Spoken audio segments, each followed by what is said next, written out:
गंगा सरस्वती में मिले न यमुना नहाए, मिले न गंगा सरस्वती,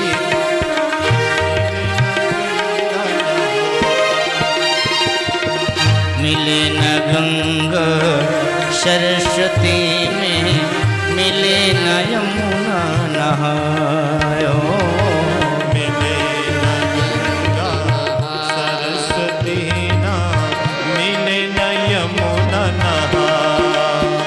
प्रेम सरोवर में जो डूबे, प्रेम सरोवर में जो डूबे, प्रेम सरोवर, जय जय प्रेम सरोवर, प्रेम सरोवर में जो डूबे। एक शायर हुए खुसरो, उन्होंने लिखा खुसरो दरिया प्रेम का उल्टी वा की धार, और जो तैरा सो डूब गया और जो डूबा वो पार। प्रेम सरोवर में जो डूबे,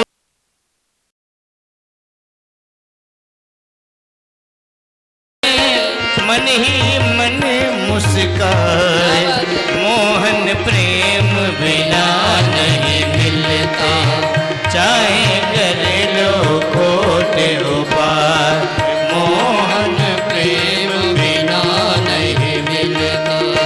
चाहे कर लो कोटि उपाय। जय जय श्री राधे। जय हो। जय हो।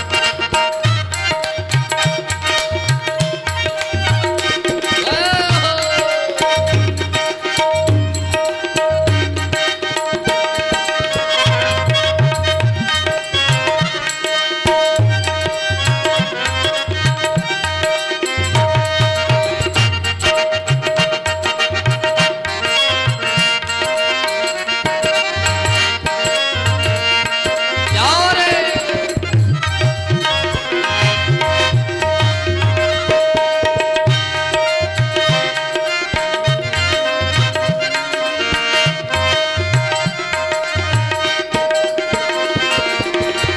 प्रेम सरोवर में जो डूबे, प्रेम सरोवर में जो डूबे, मन ही मन मुस्काए, मोहन प्रेम बिना नहीं मिलता, चाहे कर लो कोट उपाय, मोहन प्रेम बिना नहीं मिलता, चाहे कर लो कोट उपाय, मोहन प्रेम बिना नहीं मिलता, चाहे कर लो कोट उपाय। इसलिए प्रेम का होना अति अनिवार्य है। खुसरो दरिया प्रेम का उल्टी वा की धार, और जो तैरा सो डूब गया और जो डूबा वो पार। वृंदावन के एक बड़े विद्वान और रसिक संत हुए, उन्होंने लिखा, पंक्तियों को सुनिएगा और अपने मन में बिठाने का प्रयास करिएगा। शैल जो छबीलो सब रंग में रंगीलो, और बड़ो चित्त को अड़ीलो, कहूँ देवतन सो न्यारो है, माल गले सो है, नाक मोतिन से जो है कान, और कुंडल मन मोह है, लाल मुकुट सिरधारो है। दुष्ट जन मारे सब संत जन उबारे ताज, और चित्त में निहारे प्राण प्रीति करन बारो है। और अंतिम पंक्ति देखिए, नंद जू को प्यारो जिन कंस को पछारो, वह वृंदावन वारो कृष्ण साहेब हमारो है। जब तक यह भाव नहीं आएगा वह कृष्ण हमारा है, तब तक प्रभु की कृपा नहीं मिलेगी। इसलिए प्रभु की कृपा को पाने के लिए हमें प्रेम करना पड़ेगा। प्रेम कौन सा? बोले साधना सांप को वरदान बना देती है, भावना पत्थर से भगवान बना देती है, विवेकता के स्तर से नीचे उतरने पर वासना इंसान को शैतान बना देती है। राम ही केवल प्रेम प्यारा, राम ही केवल प्रेम प्यारा, जान लेहूं सो जान निहारा, जान लेहूं सो जान निहारा, जान लेहूं सो जान निहारा, सो जान निहारा। प्रेम का स्वाद वही जानता है जिसने कभी अपने गोविंद से, अपने आराध्य से सच्चा प्रेम किया होता है। प्रेम की परिभाषा को लोगों ने बदल दिया, इसलिए प्रेम की परिभाषा को समझे। ढाई आकर प्रेम का पढ़े सो पंडित हो, ये प्रेम है। किसी ने कहा कि कब्र पर लैला की मजनू ने कहा हर चीज मिलेगी ढाई आना। ये वही ढाई आना है जो ढाई आंख है। ब्रज के एक संत बड़े भावुक हैं, उन्होंने कहा कि नई चित्र लखा न चरित्र सुना, वह सुंदर श्याम को जान ही क्या। और मन में न बसा मन मोहन हो, तो वह ठान किसी पर ठान ही क्या। और जिस बानर ने इमली न चखी, वह स्वाद सुधा पहचान ही क्या। और जिसने कभी प्रेम किया ही नहीं, वह प्रेम की आहों को जान ही क्या। जिसने कभी प्रेम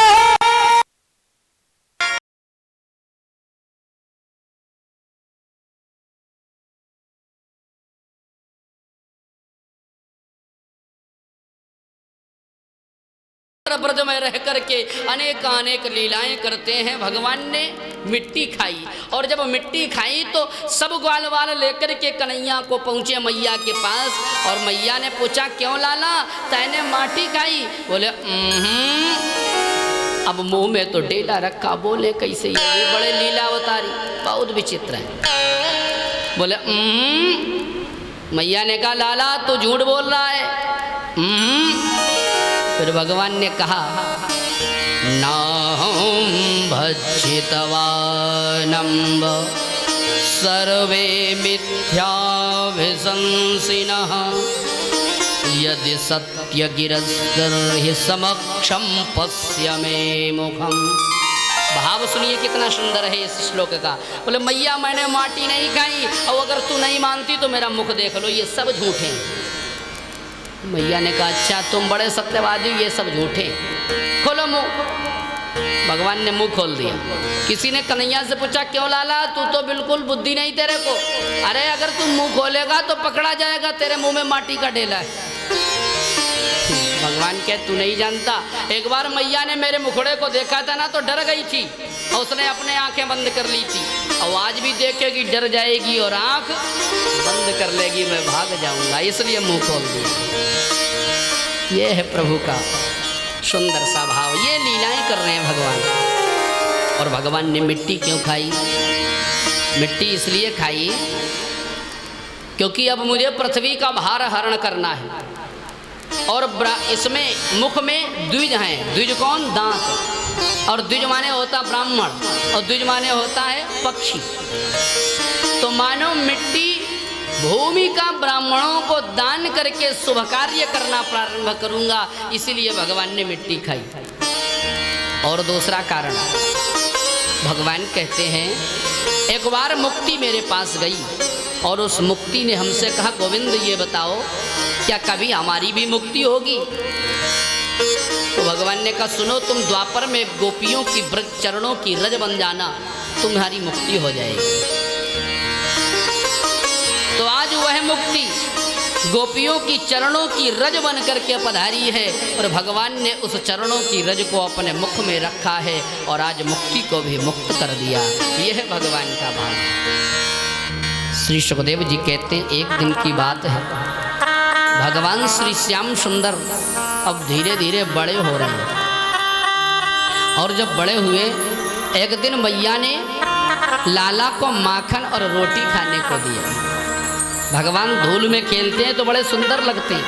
उनकी चोटी है, जब बच्चा 2, 2.5, 3 साल का होता है तो चोटी होती है और मैया उसे सजा देती है, पायल पहना देती, हाथ में खड़ुआ पहना देती, मोटा सा काजल, टीका, और बच्चे बड़े सुंदर लगते हैं। और अब भगवान फिर कितने सुंदर लगते होंगे जरा सोचो। तो काकभुसुंडी जी महाराज ये कहीं पीछे नहीं रहते, ये पहुंचे आज नंद बाबा के आंगन में और बैठ गए एक दीवार पर छोटी सी। अब कन्हैया भी कम कलाकार नहीं, क्या किए, माखन और रोटी जो हाथ में था वो कौआ को दिखाते, और कौआ जब खाने की ओर आगे बढ़ता तो भगवान खा लेते। यही क्रम चल रहा है। यशोदा और रोहिणी लाला की ये लीला देख रही और जो काकभुसुंडी जी बैठे हैं ना, बिल्कुल ताक लगाए।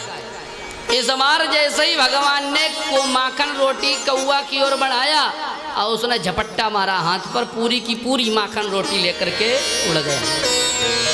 वहीं पर महाराज रसखान जी बैठे और रसखान जी क्या कहते, बोले धूरी भरे अति शोभित श्याम जू, तैसी बनी सिर सुंदर चोटी, और खेलत खात फिरे अंगना, पग पैजनिया कटि पीत कछोटी, और या छवि को रस खान विलोकत, वारत काम कला निधि कोटि। और भैया हमसे तो बड़ा सौभाग्यशाली वो कौआ है। बोले क्यों? बोले काग के भाग बड़े सजनी, हरि हाथ सुलई गयो माखन। ये कौआ बड़ा सौभाग्यशाली। देखिए अगर राम कथा पढ़ते हो, रामचरितमानस अगर पढ़ते हो तो प्रभु से कहना कुछ ना बनाना तो गिद्ध बना देना। कौन? जटायु। और अगर कृष्ण के अनुयायी हो, प्रभु कुछ ना बनाना तो कम से कम कौआ ही बना देना। वो वाला कौआ नहीं जो बहुत होशियार होता है, समर्पित कौआ। कौन? काकभुसुंडी। और गिद्ध कौन सा? जटायु जी महाराज। जो सौभाग्य दशरथ को नहीं मिला वह सौभाग्य जटायु को मिला। जटायु जी ने भगवान की गोद में अपने प्राण त्यागे, धन्य है जटायु। श्री सुखदेव जी कहते महाराज, राजन प्रभु भगवान श्री श्याम सुंदर ब्रजमंडल में रह करके अनेक अनेक लीलाएं करते हैं। एक दिन मैया यशोदा माखन मथ रही थी, दही मथ रही थी ऐसे, और बाबा व्यास ने लेखनी उठाई। बड़ी सुंदर कथा है, ध्यान देना। एकदा गृहदासीषु यशोदानंद गेहिनी, कर्मांतर नियोक्तासु निर्ममंथ स्वयं दधी। एकदा माने एक बार। घर की दासियों को मैया ने अन्य कार्यों में नियुक्त किया और स्वयं क्या कर रही हैं? जो नंद जी की पत्नी मैया यशोदा हैं, वह स्वयं दही का मंथन कर रही हैं। और दही का मंथन करने के साथ साथ क्या कर रही हैं? सुनना जरा। यानी यानी हो गीतानि तदबाल चरितानि च, भगवान के बाल चरित्रों का गुणानुवाद करती जाती है। किसी ने पूछा मैया इतनी दासियां थी तो तू क्यों माखन निकाल रही? बोले तुम नहीं जानते, इन दासियों के हाथ का निकला हुआ माखन अगर मेरा कन्हैया खाएगा तो हो सकता है इसके मन का जो विकार, मन में जो विकार है ना वो बैठ जाए, इसकी मनः स्थिति बदल जाए, इसलिए अपने हाथ से मैं माखन निकालूंगी। शिवाजी महाराज की जो माता जी थी ना, जीजाबाई, एक बार वह स्नान करने के लिए गई और शिवा को एक दासी को दे दिया। जब वापस आई तो कहा कि ये रोया तो नहीं? उस दासी ने कहा रोया तो था। फिर बोले मैंने अपना दूध पिला दिया। जीजाबाई जी को बड़ी गुस्सा आई, उन्होंने शिवाजी के पैरों को पकड़ा और उल्टा लटका दिया, उंगली डाल करके सब दूध निकाल दिया। बोले ये क्यों किया आपने? कहा ये इसलिए किया कि इस दासी का दूध अगर इसके नसों में जाएगा तो हो सकता है इसके शरीर में कायरता उत्पन्न हो जाए, और ये छत्राणी का दूध इसकी नसों में जाएगा तो यह बड़े बड़े दुष्टों का, आतंकियों का, मुगलों का सामना करने में सक्षम हो जाएगा। उन शिवाजी को आप सब जानते हैं, उन शिवाजी को आप सब जानते हैं, महाराणा प्रताप को आप सब जानते हैं, राणा रतन सिंह को आप सब जानते हैं, राणा सांगा को आप सब जानते हैं। भारत का वह गौरवशाली इतिहास जिसको हमारे इस समाज को पढ़ाया नहीं जाता, उन्हें तो पढ़ाया जाता अकबर महान है, लेकिन भैया वो महान कैसे हो गया? एक बार भी राणा प्रताप को हरा ना सका, एक बार भी ना हरा सका। लोग अलाउद्दीन खिलजी की महिमा मंडन करते हैं, शर्म आनी चाहिए उनको। वो अलाउद्दीन खिलजी 1600 रानियों ने जब जौहर किया था पद्मिनी के साथ, और उस जौहर की राख जब शांत हुई तो उस राख से भी उस आतंकवादी आतंकी अलाउद्दीन खिलजी ने 74 मन सोना लूटा था। अब जरा सोचिए, जो शमशान भूमि को भी नहीं छोड़ सकता है उसके लिए तो कब्रिस्तान की जगह भी नहीं देनी चाहिए ऐसे लोग। लेकिन हमारा यह जो समाज है ना, सेकुलरवाद, ये जो न करे वो थोड़ा। बोले गोविंद भगवान की प्रसंग पर चलते महाराज श्री सुखदेव जी कहते, राजन मैया यशोदा अपने लाला कन्हैया के लिए माखन निकालती और भगवान के चरित्रों का गुणानुवाद करती है। आप और हम भी जब भोजन बनाएं तो भगवान का गुणानुवाद करें, ये नहीं कि गुस्से में बना रहे हैं। किसी किसी का आदत होती है, बताओ हमारे ही कर्म में लिखा है कि हम ही बनाए सुबह से शाम। अब बताओ, तो जो खाएगा ना उसकी स्थिति क्या होगी? यथा अन्न तथा मन। इसलिए भोजन बनाते समय बिल्कुल स्वस्थ चित्त रहें। यानि यानि ह गीतानि तद बाल चरितानि च। भगवान के बाल चरित्रों का गुणानुवाद करिए। ये कितनी महत्वपूर्ण बात है, जरा सोचिए, कल्पना करिए, कहीं हम तो ये नहीं कर रहे हैं, अपने घर को कहीं गलत दिशा में तो नहीं ले जा रहे हैं, सोचने का विषय है। तो भगवान, अच्छा एक और बात है, भोजन बनाने के समय ज़्यादा बोलना भी नहीं चाहिए। अगर बोलेंगे ना, मौन रखें और भगवान का भजन करें।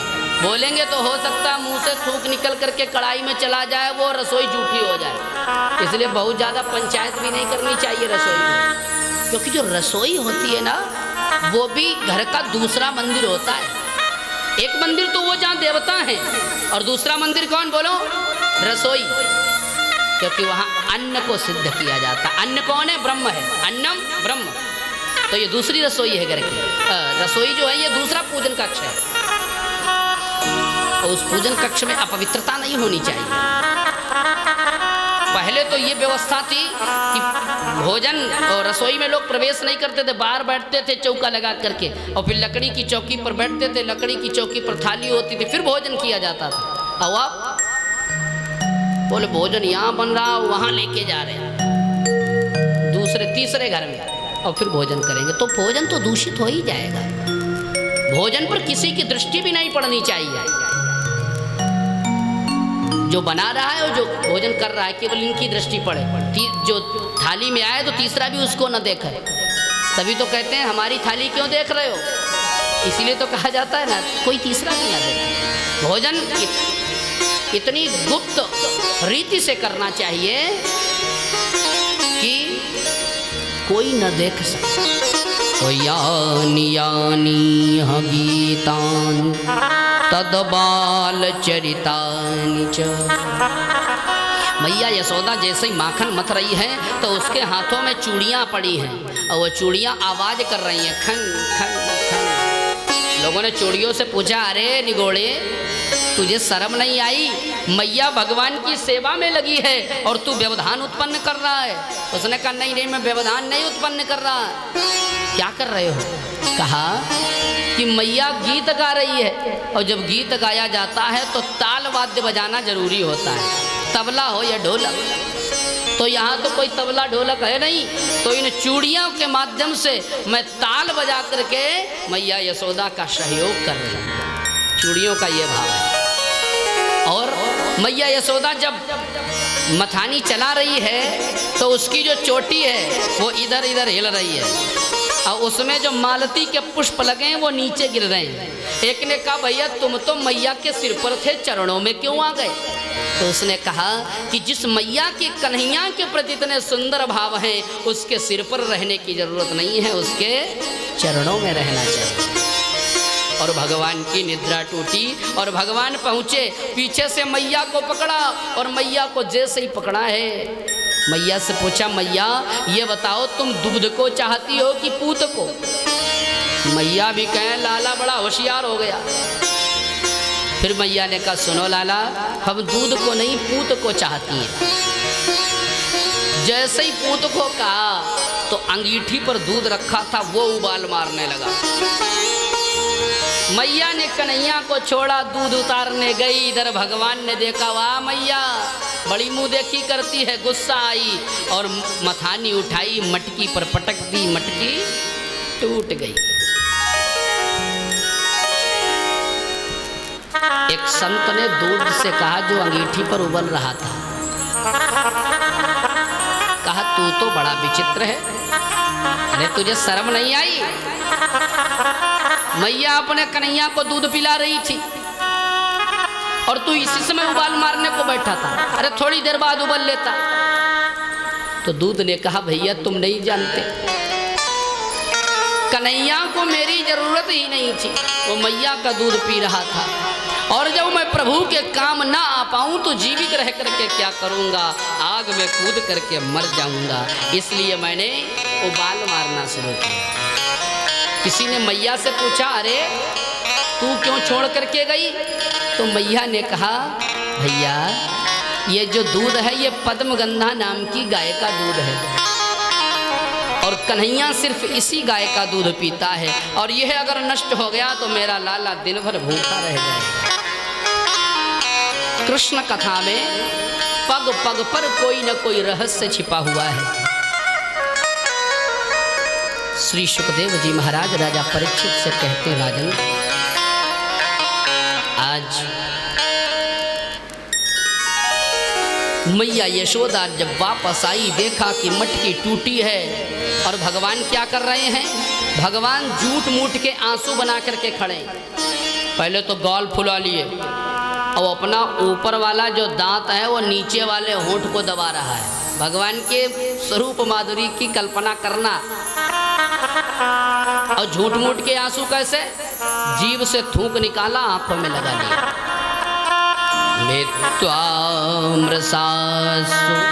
झूठ मूठ के आंसू बनाए और खड़े हो गए। अब मैया मुझे मारे ना, लेकिन मैया ने सोचा कन्हैया शैतान हो गया, इसको दंडित करना जरूरी है। एक सोने की छड़ी उठाई और भगवान को पकड़ने के लिए दौड़ी।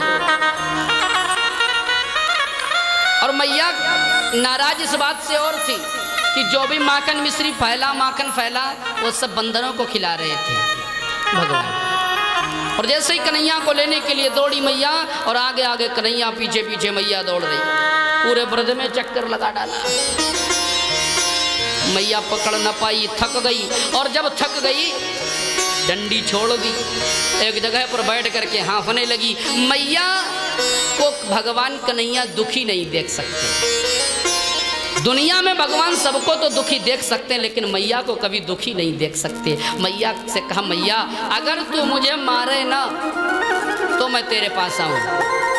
मैया ने कहा, लाला तू एक बार मेरे पास तो आ, मैं तेरी आरती उतारूंगी।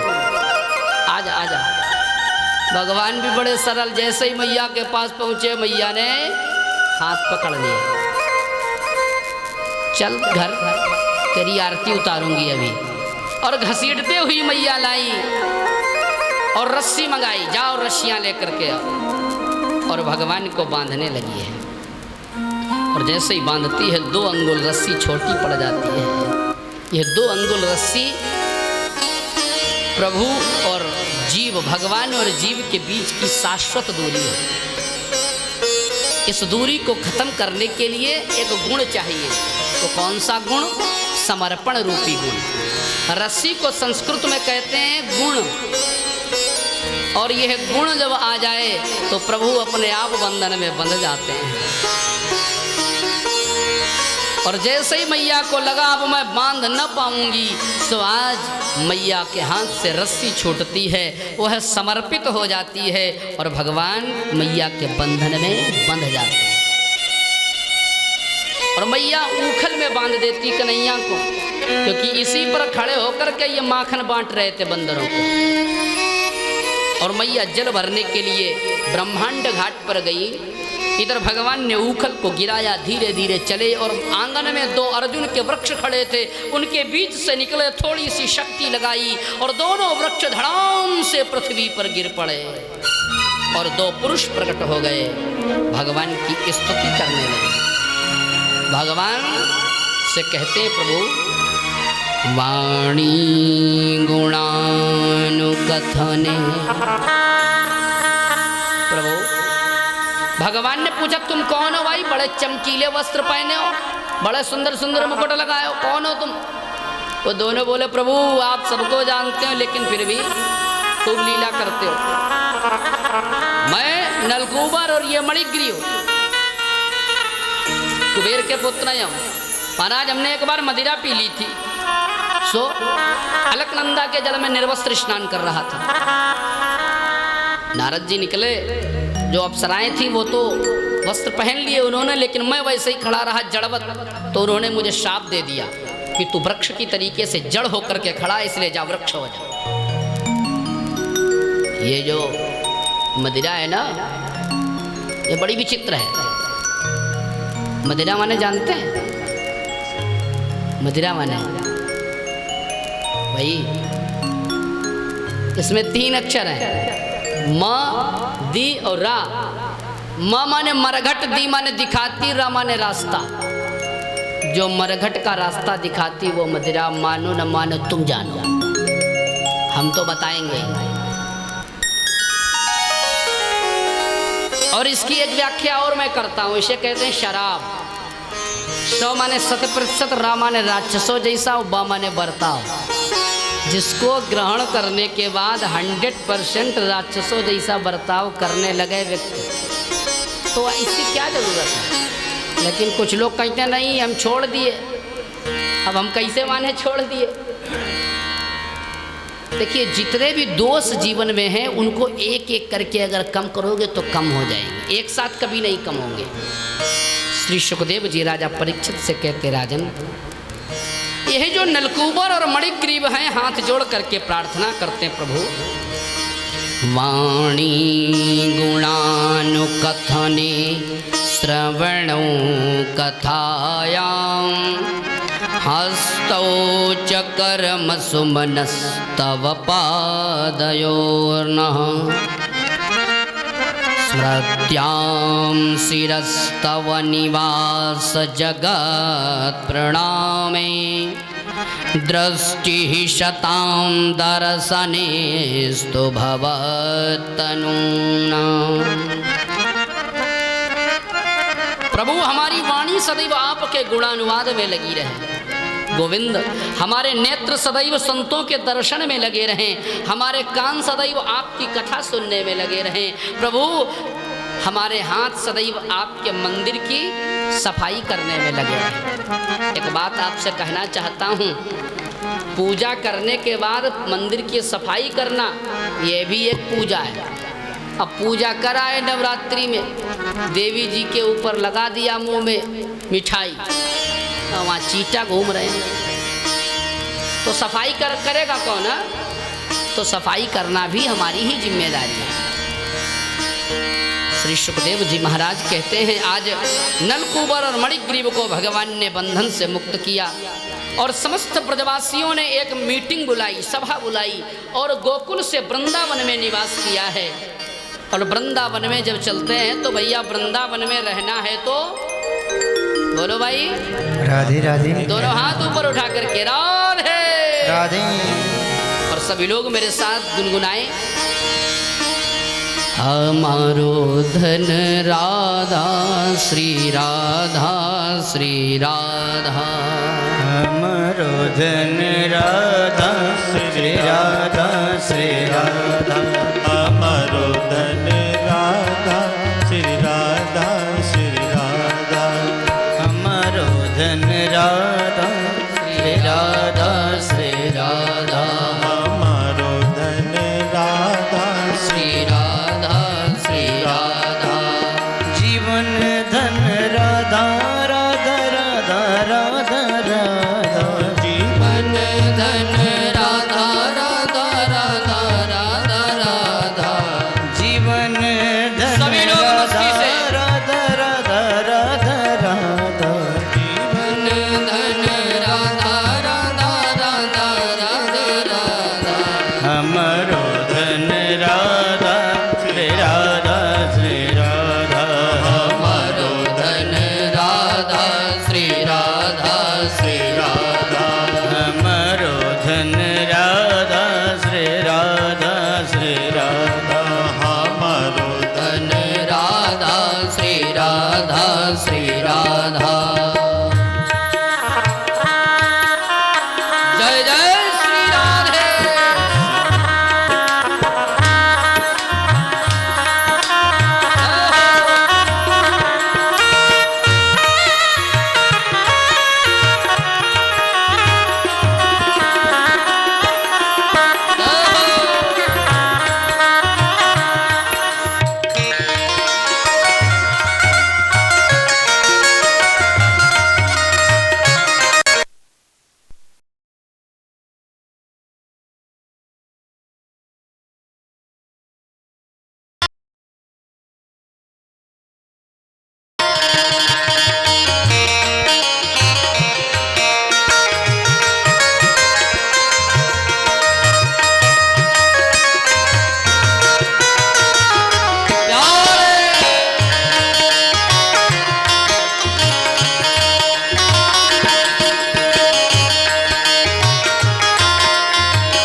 संतन धन राधा राधा राधा राधा राधा, राधा राधा राधा राधा, संतन धन राधा राधा राधा राधा राधा, परम धन राधा राधा राधा राधा राधा, जीवन धन राधा राधा राधा राधा राधा, जीवन धन राधा राधा राधा राधा राधा, संतों की प्यारी राधा राधा राधा राधा, संतों की प्यारी राधा राधा राधा राधा राधा, हमारो धन राधा श्री राधा श्री राधा, हमारो धन राधा श्री राधा श्री राधा, हमारो धन राधा श्री राधा श्री राधा, हमारो धन राधा श्री राधा श्री राधा।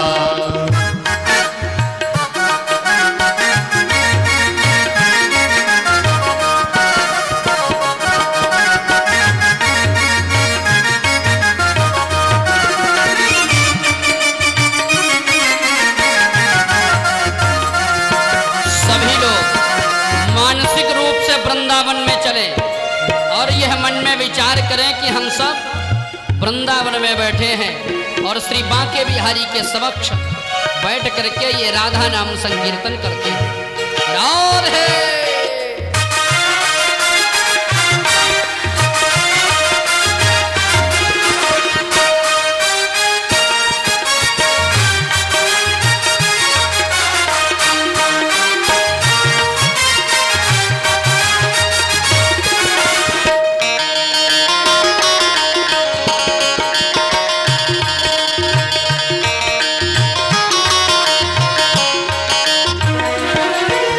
संतों की प्यारी राधा राधा राधा राधा राधा संतों की प्यारी राधा राधा राधा राधा राधा संतों की प्यारी राधा राधा राधा राधा राधा संतों की प्यारी राधा राधा राधा राधा राधा हमारी प्यारी राधा श्री राधा श्री राधा हमारी प्यारी राधा श्री राधा श्री राधा परम धन राधा श्री राधा श्री राधा परम धन राधा श्री राधा श्री राधा हमारो धन राधा श्री राधा श्री राधा हमारो धन राधा श्री राधा श्री राधा हमारो धन राधा श्री राधा श्री राधा बोलिए वृंदावन धाम की जय जय जय श्री राधे भगवान श्री श्याम सुंदर ने समस्त ब्रजवासियों के सहित कुछ लोगों को गोकुल में छोड़ा और वृंदावन में निवास किया है। यह वृंदावन गोलोक धाम से उतर करके आया है और तत्पश्चात भगवान श्री श्याम सुंदर वत्सपाल बने हैं। बछड़ों को चराने का आदेश मिला और 1 साल के बाद भगवान ने गौएं चराने का आदेश प्राप्त किया और भगवान क्या बन गए? गोपाल। बोलिए गोपाल जी महाराज की जय हो जब गौएं चराने को मिली तो भगवान बने गोपाल और रामावतार में तो गौओं की सेवा न कर पाए, सोचा चलो इस अवतार में अपनी गौओं की सेवा करें। और एक बात बताएं, जब तक भगवान ब्रज गोकुल में रहे, वृंदावन में रहे 11 वर्ष 55 दिन तक, तब तक भगवान ने ना तो पैरों में जूतियां पहनी, ना तो बाल कटवाए और ना ही सिले वस्त्र पहने और ना कोई अस्त्र शस्त्र लिया। एक ने पूछा महाराज अरे जूतियां पहन लेते, आप तो बड़े सुकोमल हो, मालूम है कितने भगवान के चरण कोमल हैं, बताएं आपको। जिस समय प्रभु राघवेंद्र सरकार और मैया किशोरी जी का ब्याह हो रहा था और लाडली किशोरी जी बरमाला लेकर के जा रही थी प्रभु के पास, तो मिथिला नरेश श्री जनक जी ने किशोरी जी के जहाँ चल रही थी भूमि पर गुलाब की पंखुड़ियाँ बिछवा दी ताकि हमारी किशोरी को, हमारी लाडली को कोई पैरों में चरणों में पीड़ा ना हो। लेकिन मैया जी के चरणारविंद इतने सुकोमल थे कि वो गुलाब की पंखुड़ियों पर चलती थी फिर भी उनके चरणों में पीड़ा होती थी, इतने सुकोमल थे। अब जरा सोचो, जिनके चरणारविंद इतने कोमल होंगे तो उनके करारविंद कितने कोमल होंगे। और उन्हीं करारविंदों से मैया सीता प्रभु श्री राम के चरणारविंदों को दबाती थी और जब दबाती थी तो प्रभु के चरणारविंदों में दर्द होने लगता था। अब सोचो प्रभु के चरणारविंद कितने कोमल होंगे। भक्त कहते प्रभु आपके चरणों में कांटे ना लग जाएं इसलिए जूतियां पहन लो। मैया यशोदा राजसी वस्त्र पहना देती, लेकिन भगवान कहते मेरे जो ये सखा है ना सब, मधुमंगल बिल्लुमंगल मनसुखा श्रीदामा, ये बेचारे बड़े गरीब हैं, निर्धन हैं, और अगर इनके बीच में मैं ये बहुमूल्य वस्त्र पहन करके जाऊंगा तो अमीरी और गरीबी झलकने लगेगी। और भगवान कहते हैं कि अमीरों से गरीबों की इज्जत कम नहीं होती, करो सोने के 100 टुकड़े लेकिन कीमत कम नहीं होती। गरीब को हल्के में मत लीजिए भैया, पता नहीं किसके कहाँ कौन काम आ जाए। धन का घमंड मत करो प्यारे, सब यहीं रह जाना है। काहू को काहू से बैर मत करो, क्योंकि अंत में मर जाना है। महाराज श्री सुखदेव जी कहते, राजन भगवान श्री श्याम सुंदर जूतियां नहीं पहनते, उनको अपने काले कमली में बांध लेते हैं, पेड़ में टांग देते हैं। वो सोचते हैं हमारी गौएं जो हमारी स्वामिनी है वो नहीं पैरों में कुछ पहने हैं, वो जब ककरीली पथरीली जमीन पर चलती हैं तो हम क्यों चलें जूतियां पहन करके। बाल नहीं कटवाए, मानो अनुष्ठान किया है 11 वर्ष 55 दिन का, कि जब तक कंस को नहीं मार लेंगे तब तक अपने बाल नहीं कटवाएंगे। सिले हुए वस्त्र नहीं पहने, वही काली कमली धारण किए रहते हैं। प्रभु यह अनुष्ठान किया 11 वर्ष 55 दिन का। श्री सुखदेव जी कहते हैं इसी क्रम में ब्रह्मा जी को मोह होता है और उसके पहले अघासुर का वध भगवान करते।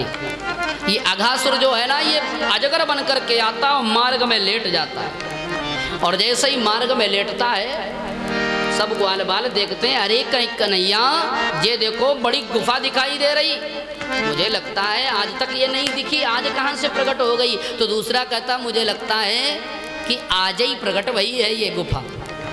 तो मनसुखा ने कहा चलो अंदर चल करके देखें इसमें क्या है। भगवान सब पीछे खड़े सुन रहे हैं। श्री रामा ने कहा लाला इस गुफा के दरवाजे पर चटाई कितनी सुंदर लाल लाल बिछी है।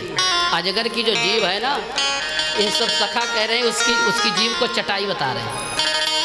अच्छा हमें लगता है स्वागत सम्मान की तैयारी है अंदर।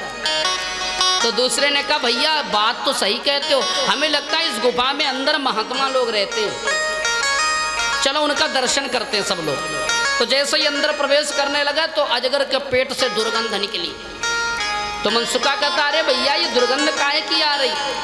तो बिल्लो मंगल ने कहा भैया हमें लगता है कि अंदर कोई जानवर मर गया है, सो साफ सफाई नहीं हो पाई है, इसलिए चलो हम सब साफ सफाई करके आते हैं। अब ये सखा इतने सरल हैं, इतने भोले हैं, ये कुछ नहीं जान पा रहे हैं आखिर है क्या। अब ये अपना नीचे वाला जबड़ा जमीन में लगा है, ऊपर वाला जबड़ा आकाश में, इतना भारी।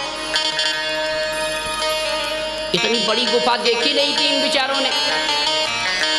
अंदर जैसे ही प्रवेश करने लगे तो बड़ी बड़ी खूंटियां दिखाई दी, अजगर के दांत। तो मधुमंगल कहता अरे भैया हमें लगता है महात्माओं ने ये खूंटियां लगवाई हैं, अपना झोला झंडा टांग दो और फिर अंदर जाओ। हाँ सही कहते हो। और जैसे ही और अंदर चले तो मनसुखा कहता अरे अगर अंदर कोई खतरा हुआ तो हाँ कौन बचाएगा, सब गड़बड़ हो जाएगी। जैसे ये बात कही तो बिल्लो मंगल कहता अरे भैया क्यों चिंता करते हो, अपना कन्हैया है ना वो सब ठीक कर देगा। जय हो। अब जब हमारा अपने भगवान के प्रति इतना विश्वास, इतनी श्रद्धा, इतना प्रेम, इतना लगाव होगा तो फिर भगवान भी कहेंगे भैया तुम तो बड़े सरल हो। जय जय श्री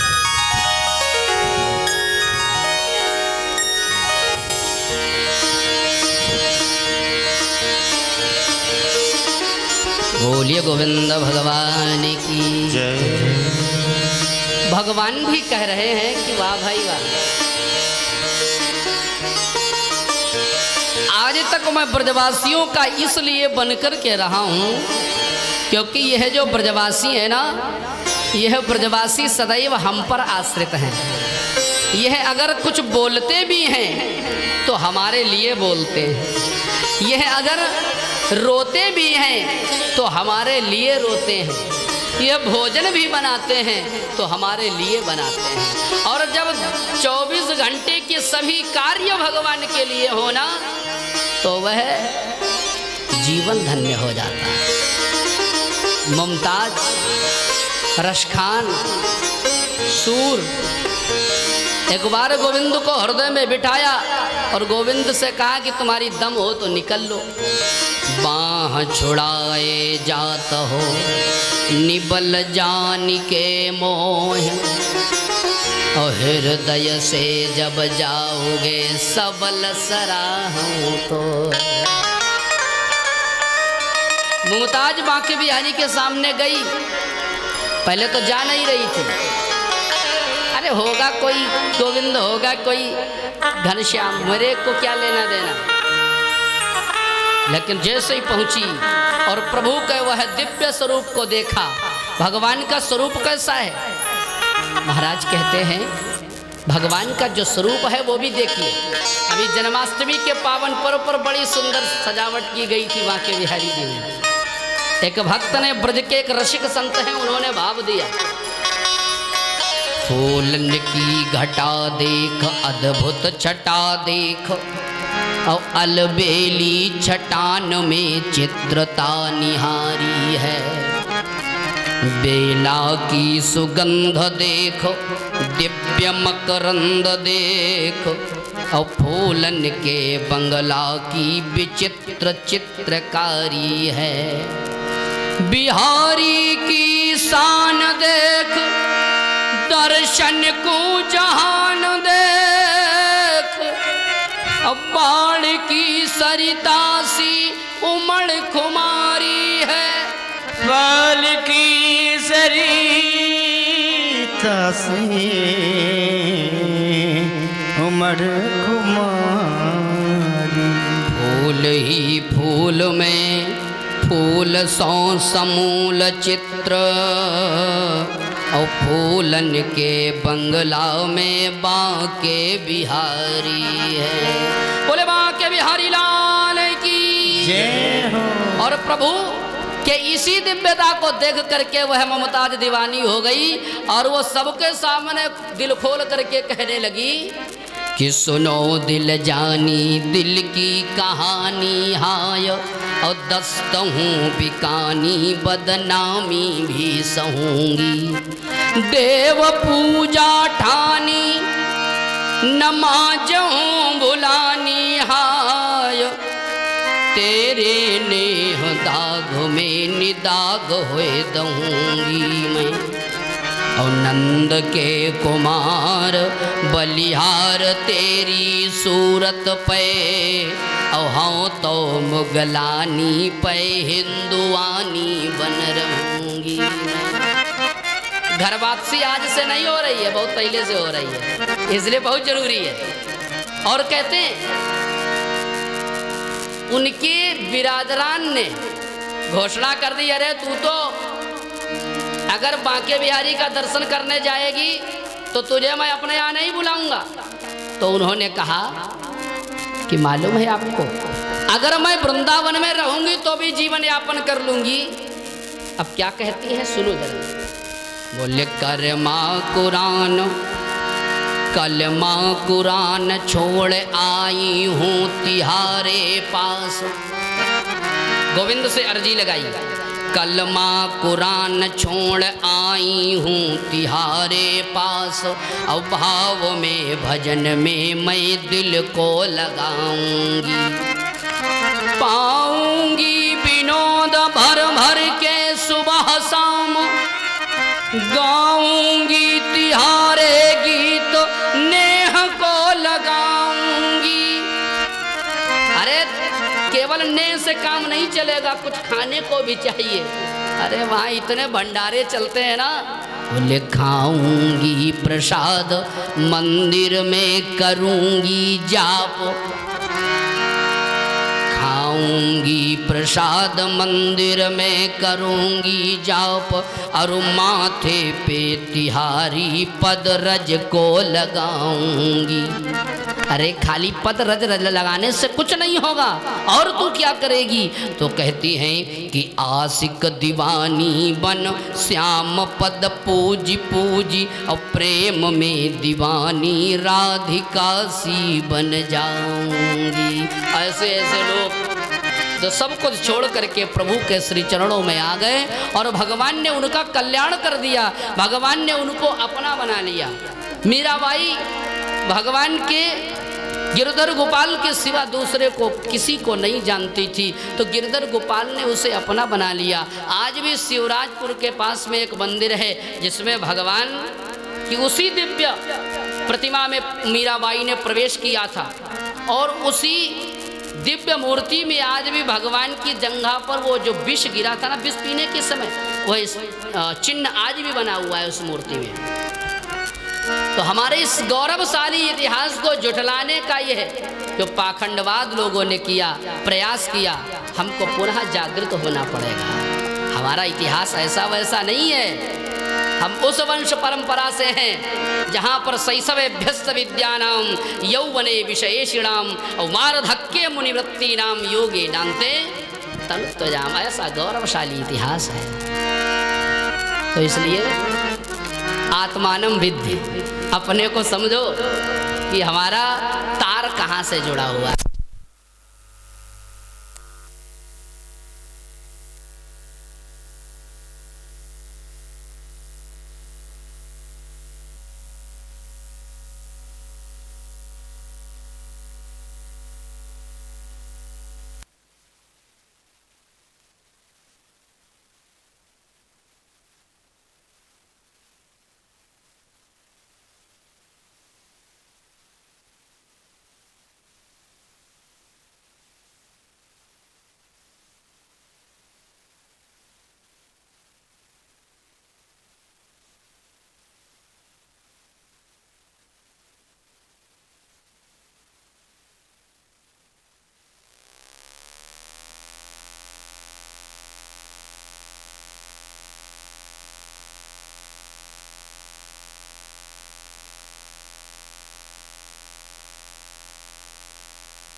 गोविंद मेरो है, गोपाल मेरो है, गोविंद मेरो है, गोपाल मेरो है।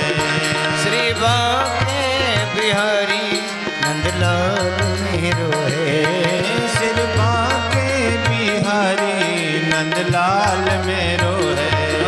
श्री बांके बिहारी नंदलाल मेरो है, श्री बांके बिहारी नंदलाल मेरो है। गोविंद मेरो है, गोपाल मेरो है, गोविंद मेरो है, गोपाल मेरो है। गोविंद मेरो है, गोपाल मेरो है। गोपाल मेरो है, गोपाल मेरो है।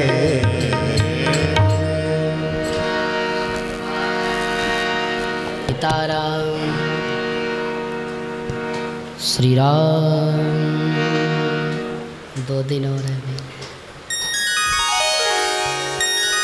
2 दिन है। बोलिए गोविंद भगवान की जय। एक बार सभी लोग प्रेम से राधे राधे बोलिए जय जय श्री राधे।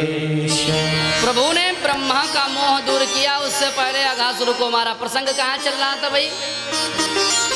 प्रसंग चल रहा था कि ग्वालवाल अघासुर के उदर में प्रवेश कर रहे हैं।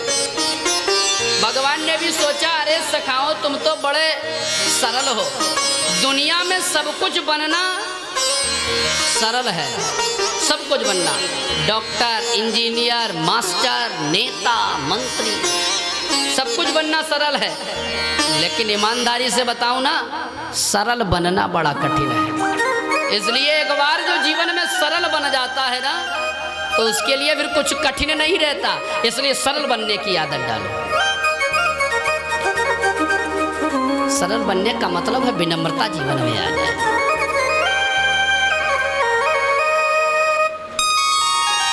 नल की नर की अरु नल नीर की गति एक कर दोए, और जे तो नीचो होई चले ते तो ऊंचो। जिसने हिंदी की वर्णमाला बनाई भैया बड़ा होशियार था। उसने पहले छोटा आ और फिर बाद में, बोलो भाई, पहले छोटी और फिर छोटा ऊ, फिर तो पहले छोटे बनो तो बड़े अपने आप बन जाओगे, ज़्यादा दिमाग नहीं लगाना पड़ेगा, इसलिए छोटे बनो, विनम्र, सरल, समर्पित। और समर्पण तो भक्ति है, यही है अपने में। श्रवणम कीर्तनम विष्णु पाद सेवनम अर्चनम वंदनम दास्यम सक्षमात्म निवेदनम। प्रभु भगवान ने देखा कि बेचारे हमारे मित्र अंदर जा रहे हैं, तो अघासुर सोच रहा जब तक कन्हैया ना आवे तब तक मुंह क्यों बंद करे। तो भगवान ने सोचा हम जाएंगे नहीं, मुंह बंद करेगा नहीं, ये बेचारे फालतू में मारे जाएंगे, इसलिए भगवान ने प्रवेश किया। और जैसे ही प्रवेश किया उसने अपना मुख बंद किया और भगवान ने स्वरूप बढ़ाया। उसके कंठ में प्राण वायु रुकने लगी, अब वो छटपटाने लगा, और जैसे ही छटपटाया उसका प्राणांत हो गया। बोलिए अघासुरारी भगवान की। अपने सखाओं को, गऊओं को, सब को लेकर के भगवान वापस आते हैं और ब्रह्मा का मोह दूर किया। यहाँ पर ब्रह्मा जी बेचारे बड़े भयभीत हो गए, 40 श्लोकों में स्तुति करते हैं और 3 परिक्रमा करके चले जाते हैं। लेकिन शास्त्र कहता है एका चंड्या रवौ सप्त, तीसरा कार्या विनायके। एक देवी जी की परिक्रमा, सूर्य की 7 परिक्रमा और गणेश जी की 3 परिक्रमा और हरे चतस्रः कर्तव्या, भगवान विष्णु की 4 परिक्रमा। लेकिन इसने तो, ब्रह्मा जी ने तो गड़बड़ कर दिया, ये कैसे विधाता है, 3 परिक्रमा क्यों करी। तो श्रीधर स्वामी पाद कहते हैं भैया ब्रह्मा जी बड़े साधारण व्यक्ति नहीं हैं, हाथ में वेद रहते हैं इनके। क्यों किया, बोले कि अरे महाराज आप गणेश माने गणानाम मीशा यह सह गणेशा, जो गणों का स्वामी है, और महाराज आप तो गोप गणों के स्वामी हो, इसलिए हमारे लिए आप भी गणेश के समान हो। और महाराज प्रार्थना करते हैं नौमीड्यते भ्रवपुषे तडिदम्बराय गुंजावतंस परिपेच्छल सन्मुखाय वन्यत्स्रजे कवलवेत्रो विषाणवेणो लक्ष्मस्त्रिये मृदुपते पशुपांगजाय।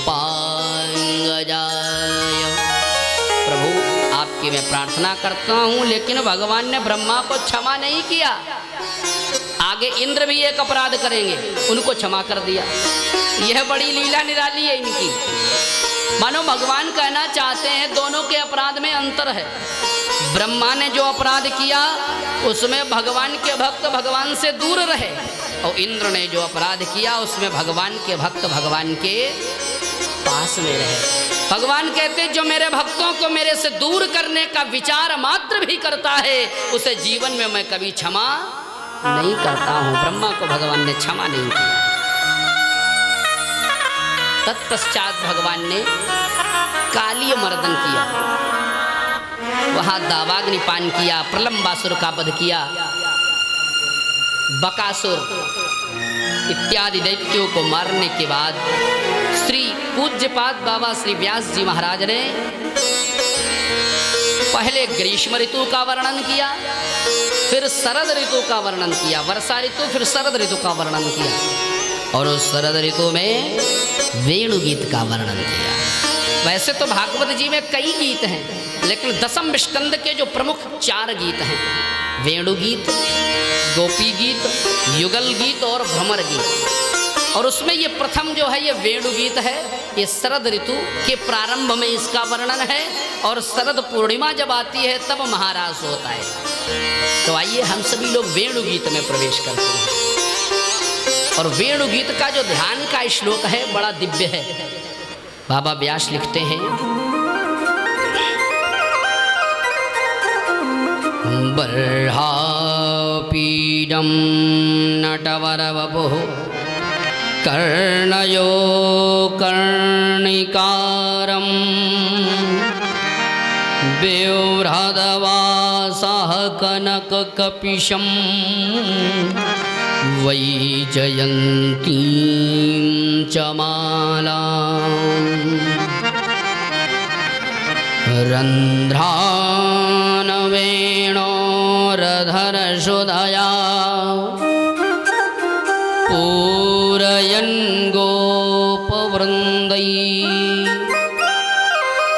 वृन्दारण्यं स्वपदरमणं प्राविशत गीत कीर्ति। भगवान की वह दिव्य स्वरूप माधुरी, भगवान के मस्तक पर मोर पंख का मुकुट है। नटवर वपु श्रेष्ठ नट के समान अपना स्वरूप बनाए हैं। कानों में कनेर के पुष्प हैं, कर्णयो कर्णिकारम बिभ्रतवासः पीले वस्त्र पीतांबर शोभायमान है।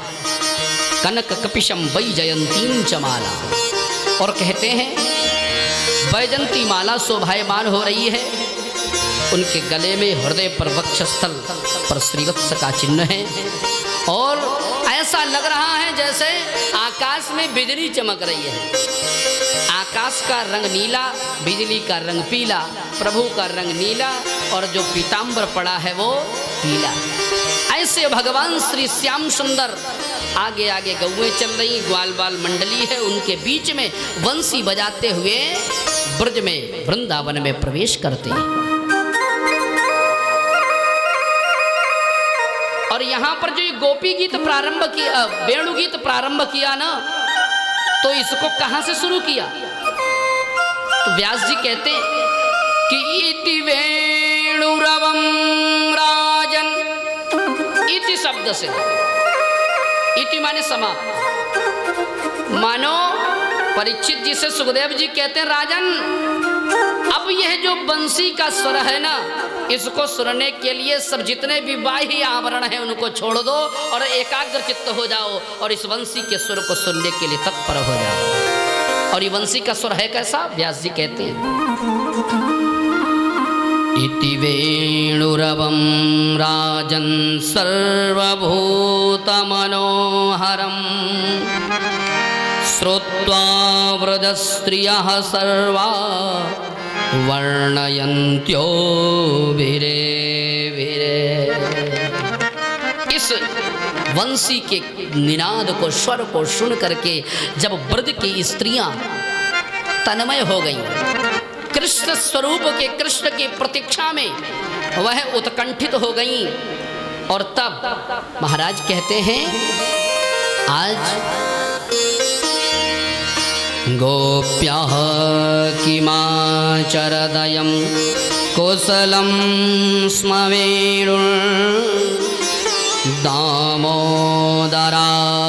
दामोदराशुधामपि गोपिकानां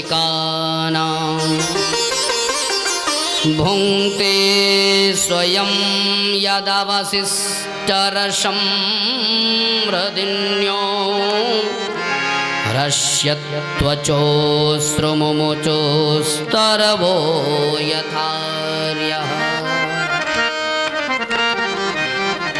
गोपियां आपस में बातें करती हैं। यह वेणु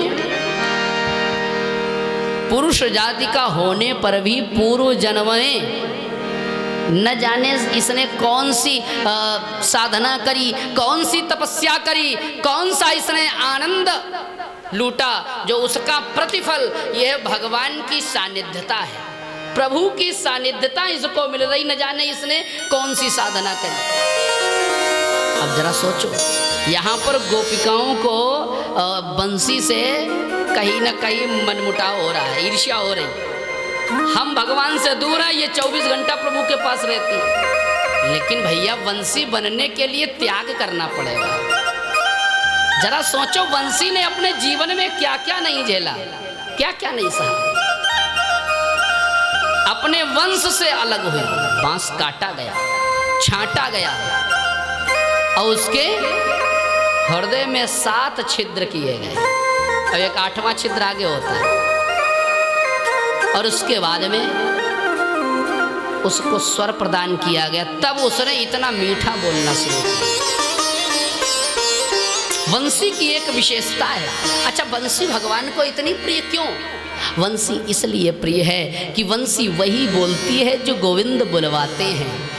तो मतलब हमें भी वही बोलना चाहिए जो प्रभु चाहते हैं, और प्रभु के इतर अगर कुछ बोलेंगे तो उनकी नज़र में उतर जाएंगे। इसलिए जो भगवान चाहते वही बोलेंगे।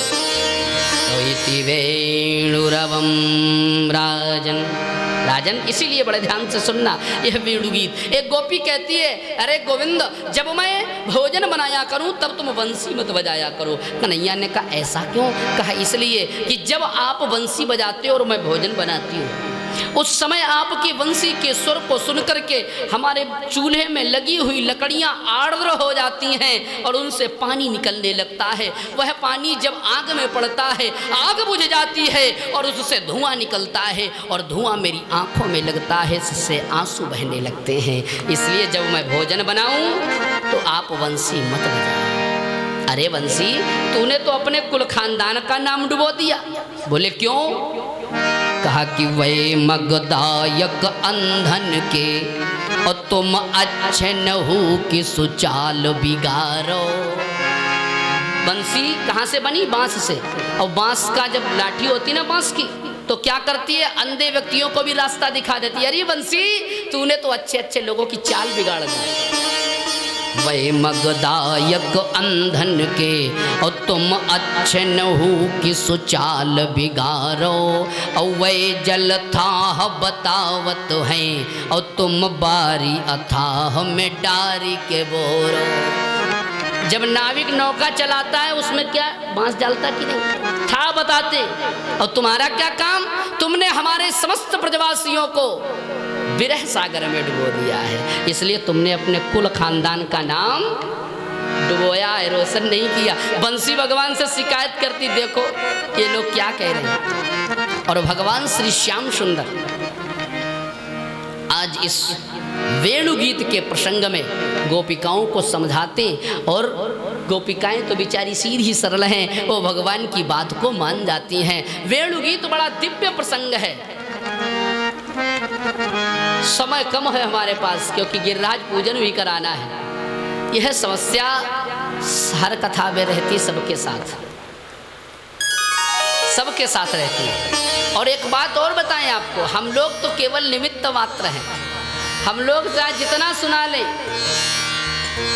तो कितना सुना सकते? कल्पना करिए, जो बात सुखदेव जी महाराज ने राजा परीक्षित को बता डाली, किसी में क्षमता नहीं है भैया वो सुना दो। हम लोग तो केवल प्रयास करते हैं, हम लोग केवल प्रयास करते हैं। तो इति वेणुरवं राजन सर्वभूत मनोहर। और गोपियां इस वेणु गीत के अंतिम श्लोक में कहती हैं कि धन्यास्म मूढ़गतयोऽपि हरिण्ययेता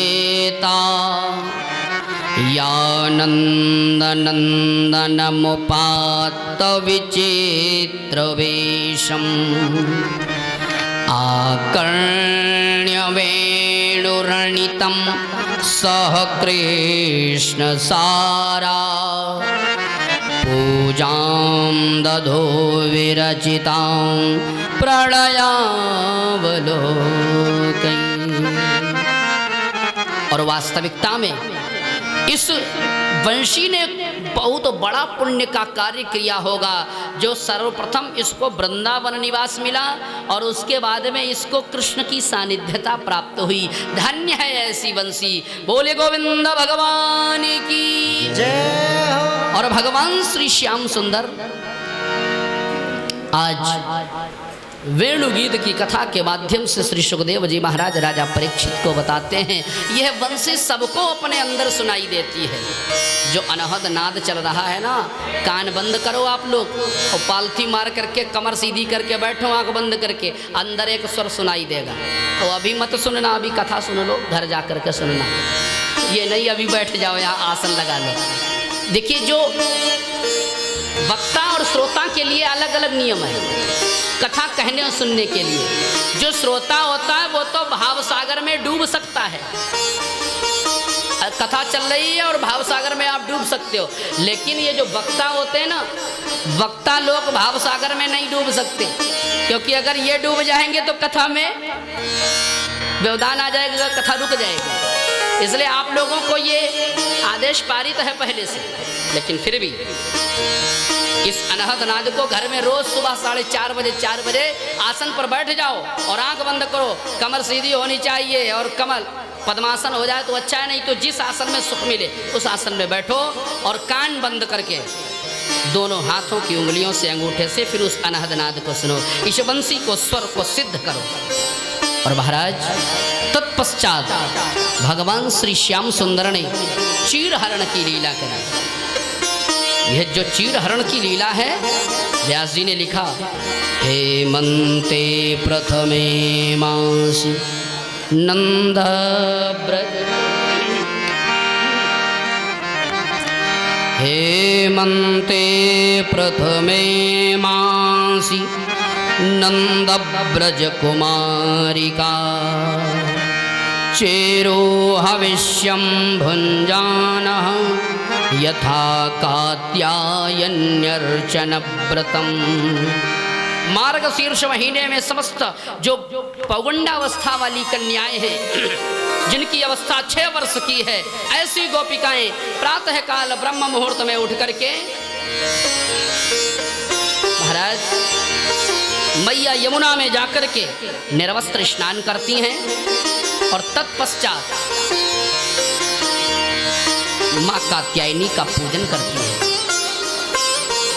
और कात्यायनी मैया का आप लोग कृपया थोड़ा सा शांत रहे, विकास जगह दे दो, या तो निकले या तो वहीं पर सभी लोग बैठ जाएं। ये आरती के बाद भी हो सकता है।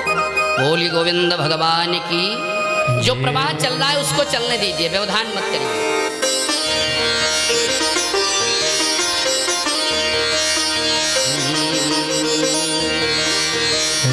कृष्ण गोविंद हरे मुरारी, हे नाथ नारायण वासुदेव। हरे कृष्ण गोविंद हरे मुरारी, हे नाथ नारायण वासुदेव।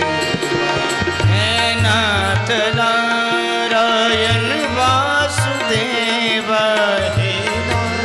नारायण वासुदेव, हे नाथ नारायण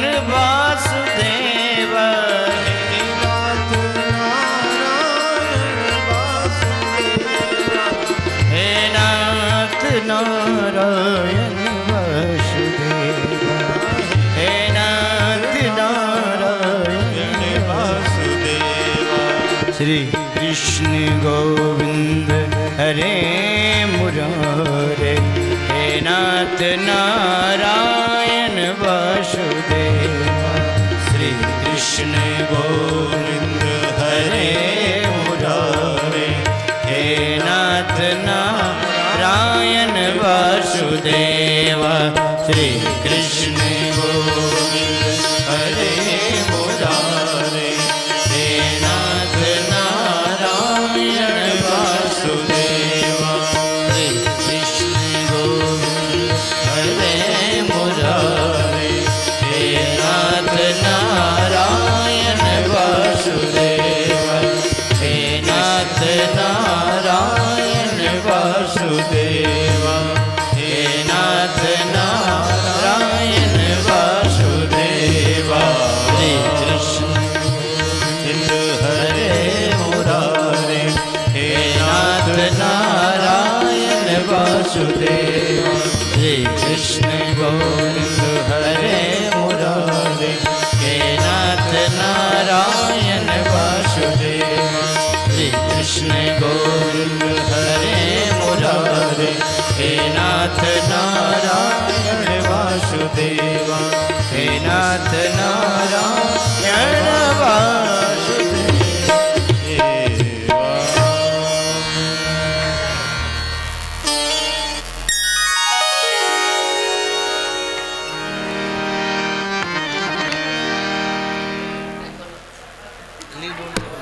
हेलो, सभी लोग बैठ जाइए, शांति से कृपया बैठ जाए। होता क्या है, कथा का जब प्रवाह टूटता है ना, तो उसमें सभी का दोष होता है। गरुड़ पुराण में लिखा है कथा भंग शैव तेवई नरक गामिना। उसका भाव आप लोग समझने का प्रयास करें। बोलिए गोविंद भगवान की। जो तारतम्य चलता है उसको वैसे ही चलने देना चाहिए, उसमें कोई व्यवधान नहीं। खैर जानकारी की अभाव में ऐसा सब होता है, ये सब चलता रहता है। आइए प्रसंग की ओर चले। कथा कहाँ चल रही थी बोलो? एक जगह मैंने पूछा कथा कहाँ चल रही, बोले विष्णु धाम में। चेरु हविष्यं भुञ्जानः यथा कात्यायन्यर्चनव्रतम्। और प्रातः काल ब्रह्म मुहूर्त में माँ कात्यायनी का पूजन करती हैं और उनसे प्रार्थना करती हैं।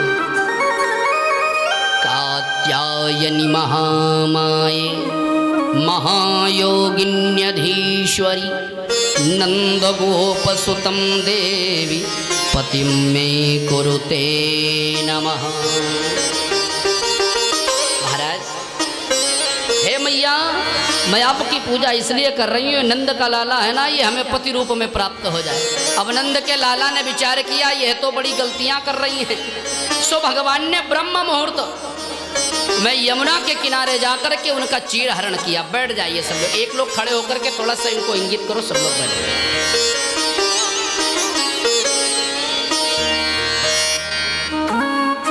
अब सुनिए, ये जो चीर हरण की लीला है ना, यह वासना मुक्ति की लीला है। भगवान ने देखा कि इन गोपिकाओं के हृदय में अभी तक कोई वासना है कि नहीं। अगर वासना खत्म हो गई तब तो ये हमारी हो सकती है। अगर वासना है तो भाई दूर रहना पड़ेगा, थोड़ा सा इन्हें और पवित्र होना पड़ेगा। लोग कहते ये कैसा परमात्मा है, ये कैसा ब्रह्मा है जिसने चीर हरण किया।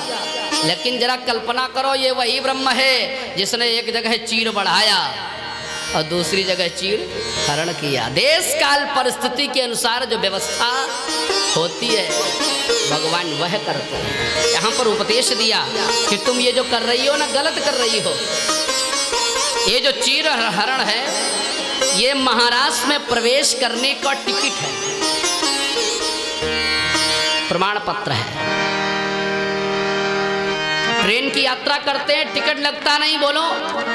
सिनेमा कर जाते हैं तो भी टिकट लगता है, मूवी देखनी होगी ना तो भी टिकट लगेगा। हवाई जहाज की यात्रा करेंगे तो भी टिकट लगेगा। तो भैया महाराष्ट्र क्या फ्री में मिल जाएगा? उसके लिए भी टिकट की जरूरत है। वो है चीर हरण अर्थात वासना मुक्ति, यही है चीर हरण। और तत्पश्चात एक दिन भगवान ने देखा कि घर में बड़े मेवा मिष्ठान बन रहे, तैयारियां हो रही। मैया के पास पहुंचे, मैया जे का हो रहे हो? जा नंद बाबा से पूछ ले। अब नंद बाबा के पास पहुंचे, बाबा ये सब क्या व्यवस्था? बोले अरे इंद्र का यज्ञ है बेटा, वो हमारे देवता हैं, वो प्रसन्न होते हैं तो जल बरसाते हैं। जब जल बरसता है तो खूब घास उगती है और हमारी गैयां खाती दूध देती हैं। हम लोग व्यापारी हैं, दूध का व्यापार करते हैं।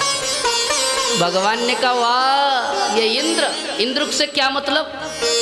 बोले कर्मणा जायते जंतु कर्मणैव विलीयते। सब अपने अपने कर्म पर आधारित है, इंद्र का कोई इसमें योगदान नहीं। हाँ एक काम करो, अगर पूजा ही करनी है ना तो अपने गिरिराज जी महाराज की करो। पहले जो गिरिराज जी महाराज थे ना तो 21 किलोमीटर में उनकी पूरी व्यवस्था आज भी है। लेकिन उनकी जो हाइट थी, ऊंचाई थी, वो भी 21 किलोमीटर ऊंचाई थी। और इतने बड़े पहाड़ को भगवान ने बाएं हाथ की सबसे कनिष्ठिका उंगली पर धारण किया। आजकल जो चित्र बनाने वाले हैं ना, उन लोगों में ये बड़ा विवाद है। कुछ लोग दाहिने हाथ में भगवान को गिरिराज जी धारण करवाते हैं, कुछ लोग बाएं हाथ में। लेकिन सच्चाई यही है कि बाएं हाथ में भगवान ने कनिष्ठिका उंगली पर गिरिराज जी को धारण किया। अब बाएं हाथ में क्यों?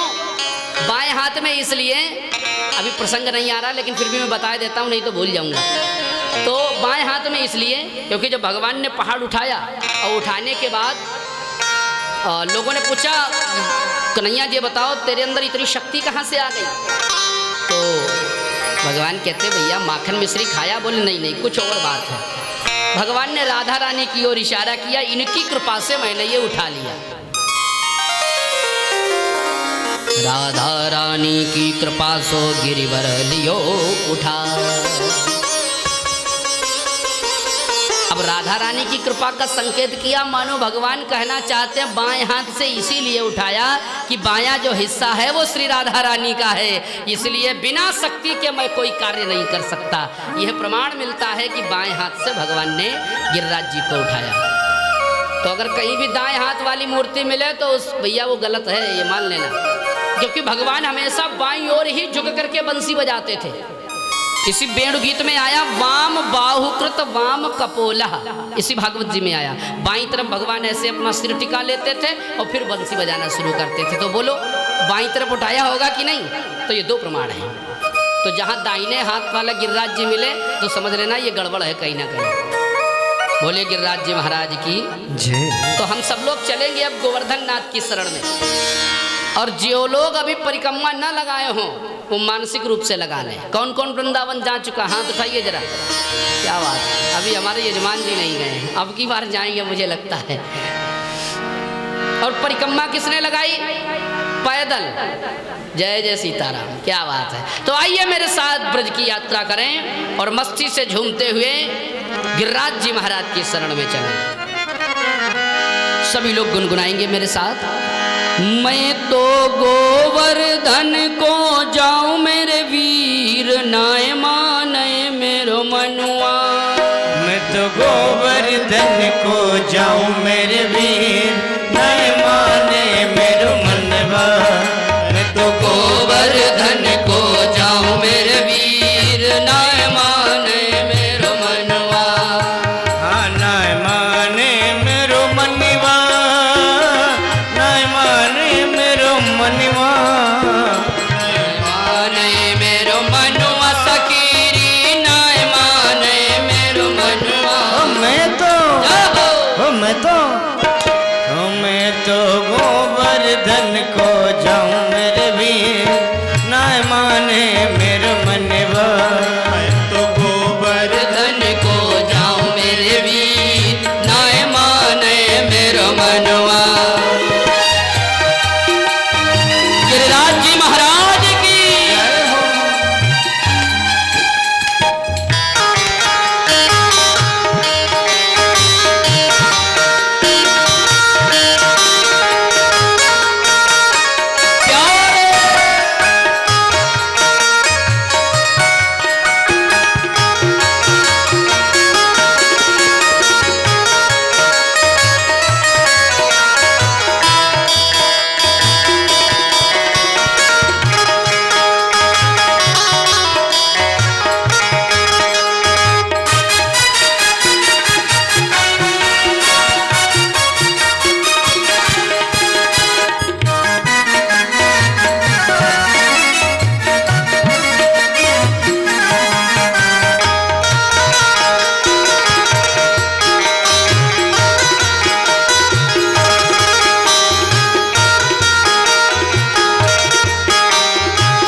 सात कोस की दे परिक्रमा, सात कोश की दे परिक्रमा, सात कोस की दे परिक्रमा, सात कोश की दे परिक्रमा, सात कोस की दे परिक्रमा, सात कोश की दे परिक्रमा, सात कोस की दे परिक्रमा।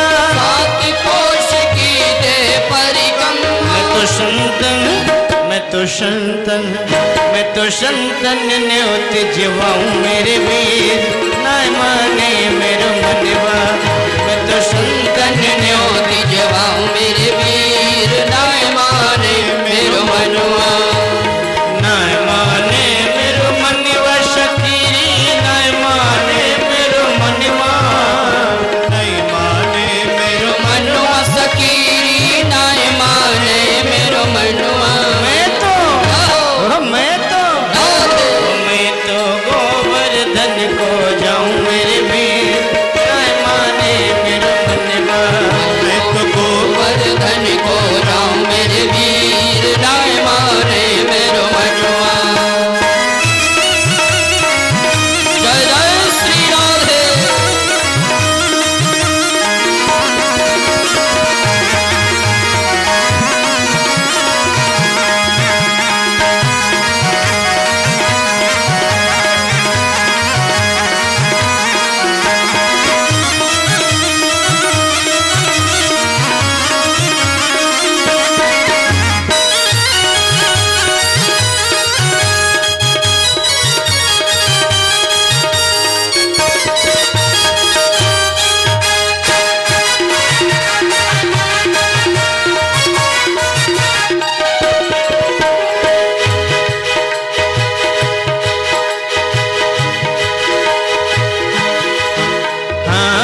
सात कोश की कर परिक्रमा, सात कोश की करी परिक्रमा, सात कोश की कर परिक्रमा, सात कोश की करी परिक्रमा, सात कोश की कर परिक्रमा, सात कोश की करी परिक्रमा। मैं तो मानस, मैं तो मानस, मैं तो मानस गंगा नहाऊं मेरे वीर, नहीं माने मेरे मनवा।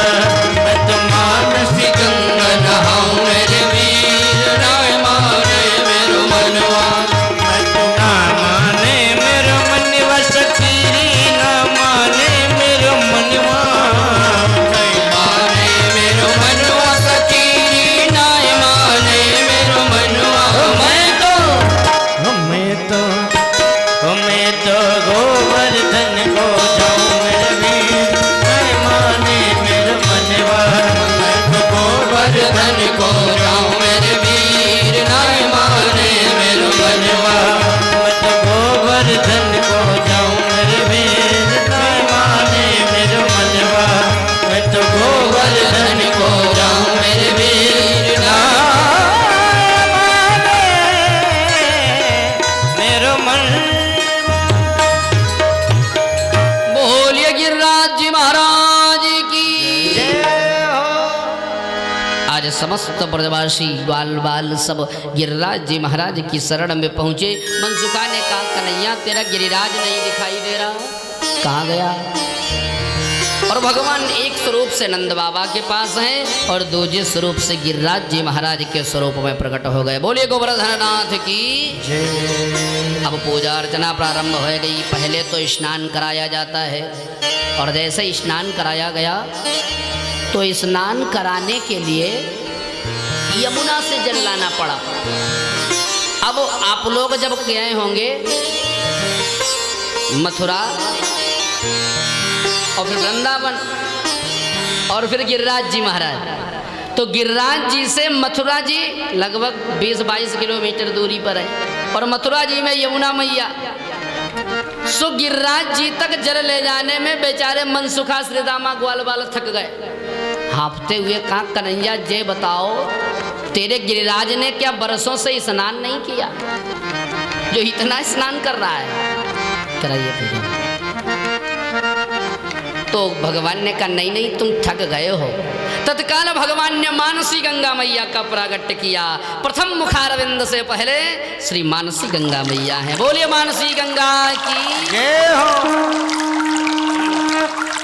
और भगवान का दिव्य पूजन होने लगा। शांडिल्य ऋषि वेद पाठ करने लगे। ये नंद बाबा के कुल पुरोहित हैं। ओम हरि ओम स्वस्ति न इंद्रो वृद्धस्रवाः स्वस्ति न पूषा विश्ववेदाः स्वस्ति नस्तार्क्ष्यो वरिष्ठनेमिः स्वस्ति नो बृहस्पतिर्दधातु ओम बृहदस्वाम मरुतः वृष्टिमातरः शुभं यावानो वेदते गोजग्मयः यज्ञेज्येवा मानवः सोरक्षचसो विश्वेनो देवा अवसागमन्यः कुल्ले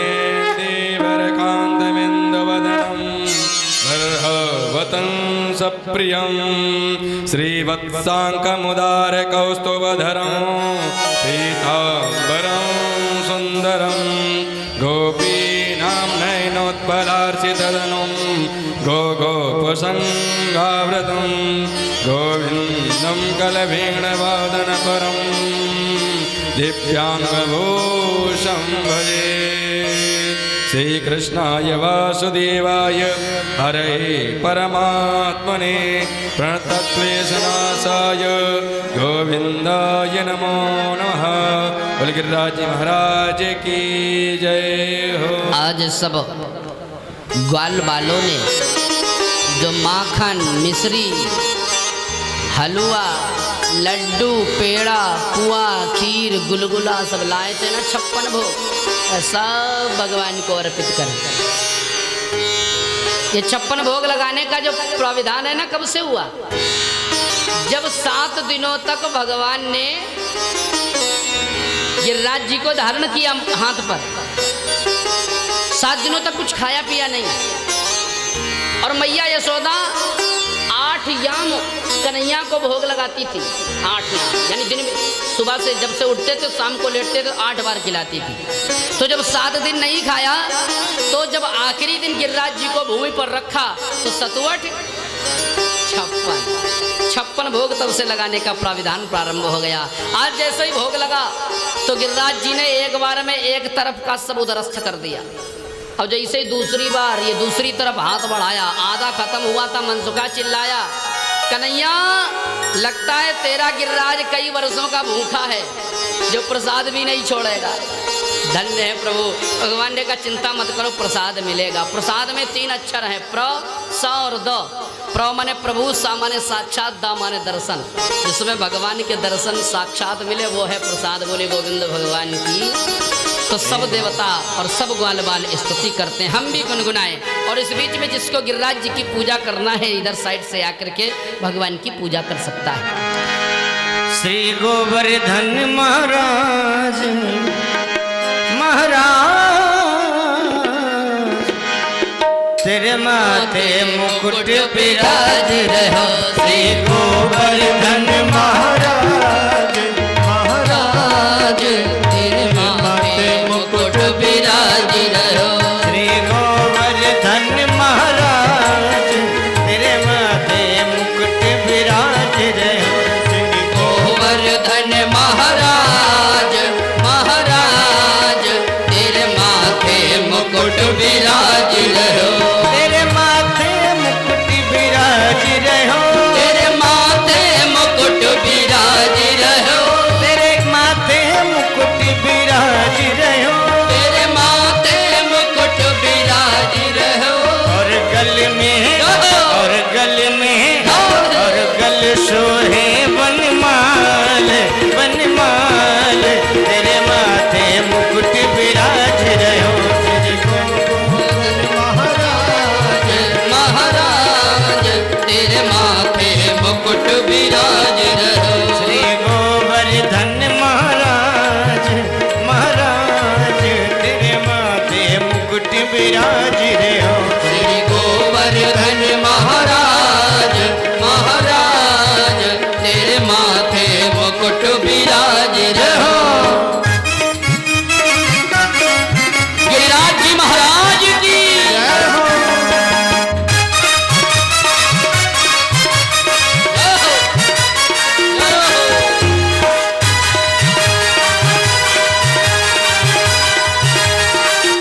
हरि बोल।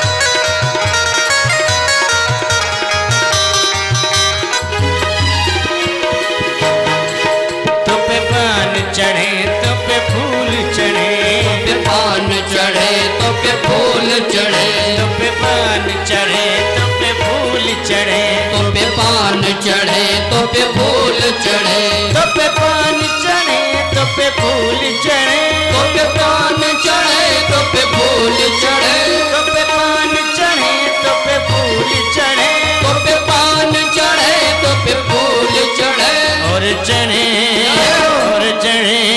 और चढ़े दूध की दाल ओ दाल तेरे माथे मुकुट विराज रहे।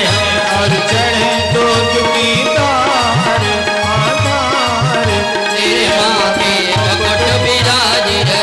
श्री गोवर्धन महाराज महाराज तेरे माथे मुकुट विराज रहे।